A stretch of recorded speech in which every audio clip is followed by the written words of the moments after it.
아멘. 오늘 주신 말씀을 통하여 불쌍히 여기시니라는 제목을 함께 은혜를 나누고자 합니다.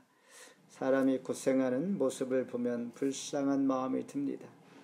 예수님은 무리를 보시고 불쌍히 여기셨습니다. 불쌍한 마음, 모든 도시와 마을을 두루 다니며 회당에서 가르치고 천국 복음을 전파할 뿐만 아니라 병과 약한 것을 고치신 주님, 차별 없이 하나님 방문하시고 하나님께서 이 땅에서 세 가지 사역, 즉 복음을 전파하며 가르치며 병든 자를 고치시는 이 사역을 지속적으로 하면서 지속한 이유는 불쌍히 여기셨기 때문입니다. 왜 불쌍히 여기셨을까? 목자 없는 양같이 유리하기 때문입니다. 그리고 고생하는 그 모습, 육신적인 고생도 있겠지만은 영혼이 목자 없이 방황하는 것을 보고 마치 시편 23편에 보면 푸른 풀밭과 쉴만한 물가로 인도함을 받지 못한 자들의 모습을 보게 됩니다. 갖고 있다고 또한 없다고 우리가 그들이 삶의 만족과 기쁨과 또한 그들이 방황하지 않는다라고 말할 수가 없는 것입니다. 겉보기하고 우리가 다른 삶을 살아가는 삶의 모습이 얼마나 많이 있을까라는 생각을 하면서 오늘 저와 여러분은 하나님 은혜 가운데 방황하지 아니하고 하나님의 진리 가운데 자유를 누리며 하나님과 동행하고 있는가 다시 한번 돌아봅니다. 주님과 함께 할 때에 우리가 평안했다면 오늘도 여전히 주님과 동행하고 있는가? 그렇지 않다면 오늘 나도 여전히 하나님의 그 은혜 가운데 불쌍히 여길 수 있는 하나님의 마음이 중현교회에 함께 할 수 있기를 바라면서 말씀 가운데 함께 은혜의 시간 되기를 바랍니다. 먼저 죄를 사하시는 예수님 2절 같이 한번 읽습니다. 마태복음 9장 2절 침상에 누운 중풍병자를 사람들이 데리고 오거늘 예수께서 그들의 믿음을 보시고 중풍병자에게 이르시되 작은 자의 안심하라 너 죄의 사함을 받았느니라. 아멘. 불쌍히 여기시는 예수님의 말씀, 주님의 말씀에 신천한 자가 바로 오늘 본문 이전 바로 마태복음 8장에서 이방인 로마 군대 백부장 이야기가 소개됩니다. 가버나움에 사는 로마 군대의 백부장의 간절한 기도는 그의 하인이 중풍병으로 누워있을 때 고침받기를 원하는 간절한 기도를 하나님 들으신 것이죠. 지금 읽은 2절 말씀도 여러 사람이 중풍병자를 고쳐주실 것을 믿고 확신하면서 예수님께 그를 데리고 온 것입니다. 그때 주님께서는 그들의 수고도 수고지만은 그들의 믿음을 보고 죄 사함을 선언합니다. 병 고침 받기를 원하여 온 자에게 주님은 죄 사함을 선포했다는 것입니다. 다시 말해서 죄인이 중풍병자였고 중풍병 그 자체가 죄라 말씀하신 때에 그것이 죄라고 하나님 꼭 지칭하는 것이 아니라 예수 그리스도는 하나님이시여 죄를 사하는 권세가 있다라는 것을 선언하는 것입니다.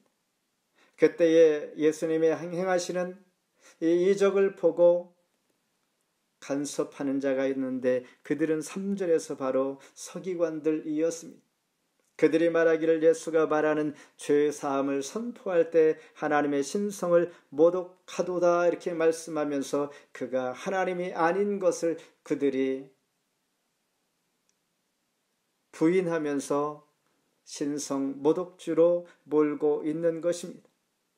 죄 사함이라는 것은 하나님밖에 할 수가 없는 것이요 저와 여러분이 죄 사함을 받고 구원받은 백성이 된다라는 것은 예수 그리스도의 이름으로 죄 사함을 받은 것입니다. 예수님께서 십자가에 달려 돌아가심으로 우리의 죄를 대속해 주신 것입니다. 중풍병자를 고쳐주신 것은 바로 주님 선언하신 것처럼 죄 사함이었습니다. 너의 죄가 사함을 받았느니라 말씀하면서 주님은 서기관들이 간섭하는 그들이 바로 잘못 오해하는 것은 내가 세상 죄를 죄지고 이 땅에 오신 죄 사하는 권능이 있는 줄 너희가 알게 하려 하노라 말씀하시는 것입니다. 다시 말해서 예수님께서는 이 중풍병자 고침을 통하여서 예수님은 하나님이시요 죄를 사하는 권세가 있는 하나님이신 것을 알게 하는 것입니다. 예수님께서 하나님이신 것을 믿으십니까? 하나님이신 것을 믿는 그 믿음은 죄를 사하는, 죄를 용서해 줄 수 있는 능력이 있다라는 것을 우리는 믿는 것입니다. 우리가 하나님 앞에 나아갈 수 있는 죄가 용서함을 받았다 하면 예수 그리스도의 이름으로 죄사함을 받았다라고 고백하는 자는 예수님은 바로 하나님이다라는 것을 고백하는 것입니다. 하나님의 아들이시면서 몸을 입고 이 땅에 오신 하나님인 것입니다.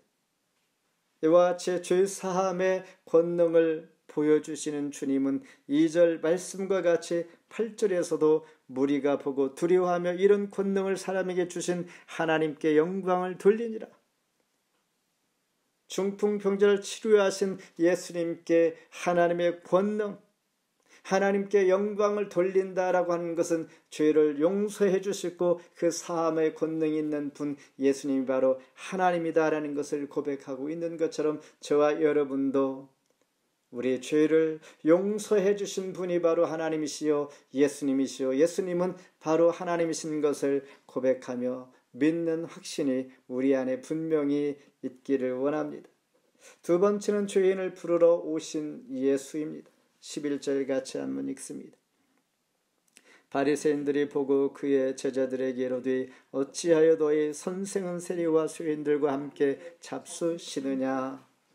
죄사함 선언은 서기관들에게 문제였지만은 세리들과 식사하는 문제는 바로 바리새인들이 문제를 삼게 됩니다.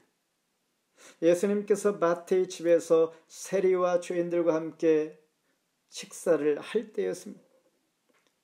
그들은 세리였고 죄인이었었고 유대인들이 즉 바리새인들이 볼 때는 그들은 죄인인데 어찌 예수님께서 그들과 같이 행동을 하느냐라는 것입니다. 바리새인들이 볼 때는 심각한 문제에 걸려 있는 것입니다. 그때 주님께서는 어떻게 대답하십니까? 12절입니다. 읽습니다. 예수께서 들으시고 이르시되 건강한 자에게는 의사가 쓸데없고 병든 자에게 쓸데있느니라. 세리와 죄인들, 여러분이 생각하는 병든 자, 약한 자, 고침 필요한 치료받아야 할 사람들이다라는 것을 너희들이 말하는 것처럼 분명히 맞다라는 것입니다. 그러나 내가 예수가 이 땅에 오신 이유가 목적이 바로 그들을 고치기 위해서 오셨다라는 것이죠.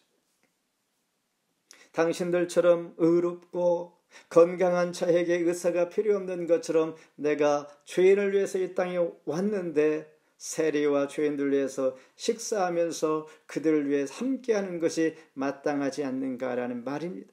맞습니다. 주님께서 죄인을 위해서 오셨습니다. 의사가 병든 자를 위해서 온 것처럼 바로 그들을 위해서 오셨다라고 주님은 분명히 말씀하십니다. 죄인을 회복할 능력이 있는 구속주 바로 저와 여러분이 건강할지라도 죄 가운데 있는 모두를 구원하기 위해 오신 예수님. 호세의 선지자는 호세 6장 6절에 이렇게 말합니다. 나는 인애를 원하고 제사를 원하지 아니하며 번제보다 하나님을 아는 것을 원하노라. 하나님께서 우리를 향하여 원하시는 것, 진정한 하나님의 뜻이 무엇인지를 우리는 알게 합니다. 우리를 통하여 알게 하는데 하나님께서 무엇을 원하실까? 제사를 원하실까? 아니면 우리가 하나님 알기를 원하실까? 하나님을 알지 못하는 것을 지적하고 있다는 것입니다. 하나님이 어떤 분인가를 더 알기를 원하셨습니다. 우리가 하나님 앞에 예배할 때에 하나님은 어떤 분인가를 알고 경배의 대상을 우리가 알기에 바로 하나님 앞에 예배 드리는 것입니다. 천지를 창조하시고 날 지으신 주님, 오직 하나님의 은혜가 아니면 하루도 살 수 없는 하나님의 피조물들이 창조주 하나님을 예배하는 것처럼 오늘 우리가 하나님 앞에 나아가는 것은 하나님의 뜻을 이루기 위함이요, 하나님께서 원하시는 것은 하나님께서 진정 우리를 통하여 하나님을 알기를 원하는 것입니다. 사두개인, 바리새인 그리고 세례 요한의 제자들은 예수님 앞에서 자신들의 한계를 보게 됩니다. 사두개인, 바리새인, 세례 요한, 바로 예수님께서는 율법의 완성자로 오셨는데 그들은 여전히 율법의 제한을 받아 예수님께서 하시는 모든 것에 그들은 브레이커가 된 것이고, 또한 예수님은 그들 율법을 깨는 자요, 율법을 완성하기 위하여 잘못된 전통을 고쳐주기 위함이었습니다. 바리새인들에게는 금식은 경건의 모양이었었고, 세례 요한의 제자들에게는 메시아 기다림의 인내였습니다. 메시아 기다림, 이제 예수님께서 오셨으니 실체가 오셨습니다. 구약의 율법에 하나님을 제사했던 이 제사, 제물, 모든 것 실체를 위한 준비였습니다. 이제 예수님께서 오셨다는 것은 실체가 오신 것이요, 그 오신 예수가 바로 복음이었던 것입니다. 그러므로 예수님께서 이 땅에 오신 목적, 바로 죄인을 위하여 오셨다는 것입니다. 우리를 위하여 오셨고, 그래서 죄인과 세리들과 식사하는 것이 마땅한 것이요, 예수님께서 죄인을 위해서 이 땅에 오신 것을 진정 보여주기를 원했던 것입니다. 예수님은 죄인을 위해서 오셨습니다. 예수님은 죄 사하는 권세가 있는 하나님이십니다. 마지막으로 예수님은 구원하시는 예수님이십니다. 22절 읽습니다. 예수께서 돌이켜 그를 보시며 이르시되 따라 안심하라, 너의 믿음이 너를 구원하였다 하시니 그 여자가 즉시 구원을 받으니라. 예수님은 구원받았다고 이렇게 말씀하십니다.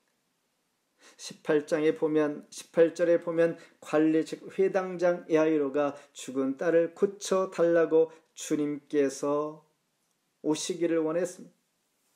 이미 그의 딸은 죽었습니다. 그래서 예수님은 제자들과 함께 회당장 야이로 딸, 죽은 딸을 위하여 구원하기 위해서 가던 중에 12해 동안 혈루증을 앓던 여인이 지금 나음을 얻었습니다. 마치 한순간, 잠깐 순간에 두 사건이 일어나게 되는 것입니다. 예수님께서 죽은 딸 고치기 위해서 가던 중에 예수님의 옷가에 손을 대다가 혈루증으로 고생하던 자가 나음을 얻은 것입니다. 그때 예수님께서는 그 여인에게 그 믿음을 인정하시고 너의 믿음이 너를 구원하였다. 예수님은 구원주로 이 땅에 오신 것을 보여주십니다. 27절 같이 한번 읽습니다. 예수께서 거기에서 떠나가실 때 두 맹인이 따라오며 소리질러 이르되 다윗의 자손이여 우리를 불쌍히 여기소서 하더니, 예수님께서도 이 두 맹인을 고쳐줄 때 너의 믿음이 너를 구원하였다, 구원해 주시는 주님을 보여주십니다. 다윗의 자손이여 우리를 불쌍히 여기소서. 이 맹인들은 예수님께서 다윗의 자손 이렇게 고백하는 것은 바로 약속의 하나님 메시아인 것을 알았다라는 것입니다. 그리고 예수님께서 다윗의 자손 예수님이 구원할 능력을 가지고 있다라는 것을 확실히 믿었습니다. 예수님께서는 이 땅에 복음을 전하고 가르치고 병든 자를 고치시는 이 메시아로서의 이 역할을 감당하는 하나님이십니다.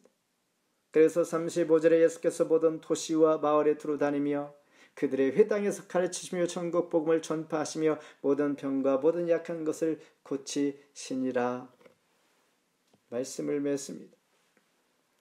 우리가 사는 이 땅에 불쌍한 사람들이 많습니다. 질병으로, 가정적으로, 또한 여러 가지 문제로,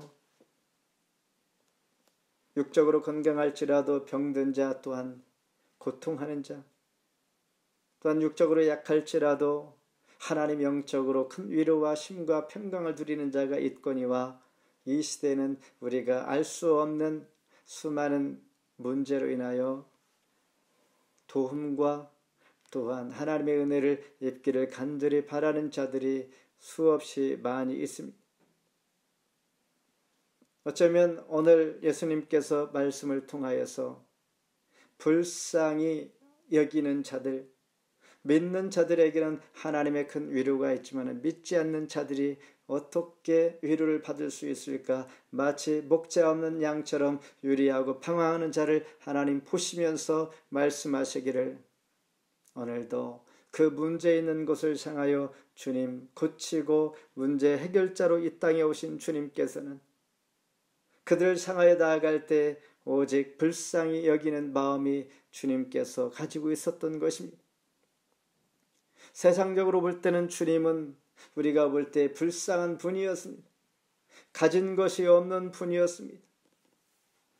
마땅히 거처할 거주처마저 넉넉하지 아니하고 늘 방황하고 여기저기 사람들에게 휩싸이고 무리들 가운데 묻혀서 다니시는 그 분, 예수님을 볼 때에 세상적으로 재산도 명예도 모든 것을 볼 때에 어쩌면 불쌍한 분이다라고 볼 수가 있습니다.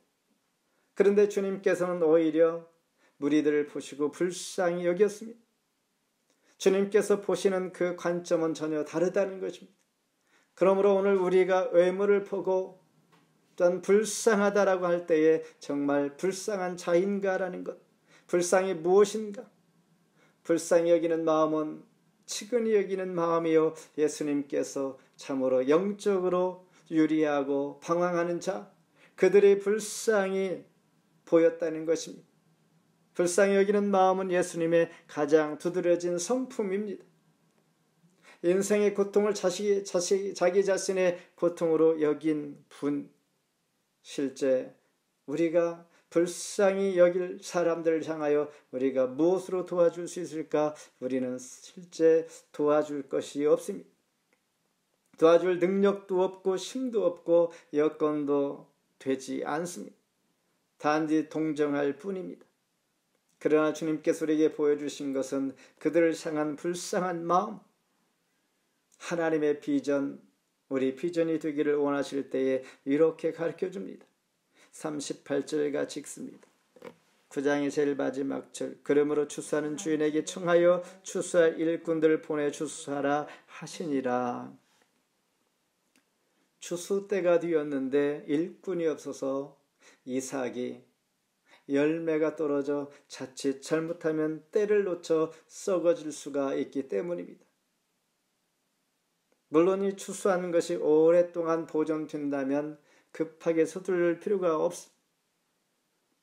시간이 될 때에 추수하면 되는데 추수는 때가 있다는 것인데 때에 추수하지 못하면 다 썩어져 떨어지고 잃게 되기 때문에 우리를 향하여 하나님은 하나님의 비전, 너희 비전이 되기를 원하여 추수할 일꾼들을 보내주소서, 이런 기도를 하라는 것입니다. 이것이 주님의 마음인데, 다시 말해서 추수할 일꾼, 함께 추수할 수 있게 해 주옵소서. 함께 추수의 동역자로 동참하게 해 주옵소서.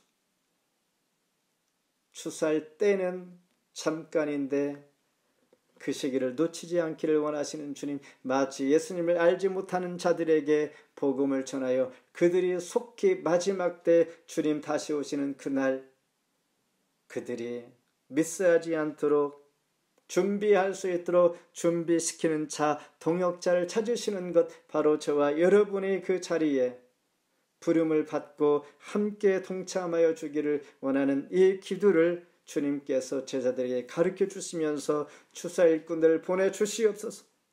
이 기도가 우리 속에 일어나게 해주시고, 이 비전은 바로 불쌍히 여기는 마음 때문입니다.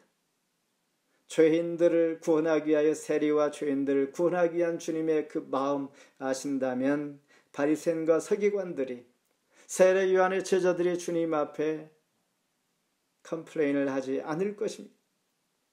오늘 저와 여러분은 주님의 비전, 불쌍히 여기는 마음, 영혼들이 하나도 떨어지지 아니하고 제때에 다 구원을 얻을 수 있는 이 마음을 가질 수 있는 것, 이것이 하나님의 마음이요, 오늘 저와 여러분을 그 자리, 그 사역자, 동역자로 부르시는 줄 믿습니다. 이런 마음이 우리 속에서 일어나기를 주의 이름으로 축원합니다. 기도하겠습니다. 하나님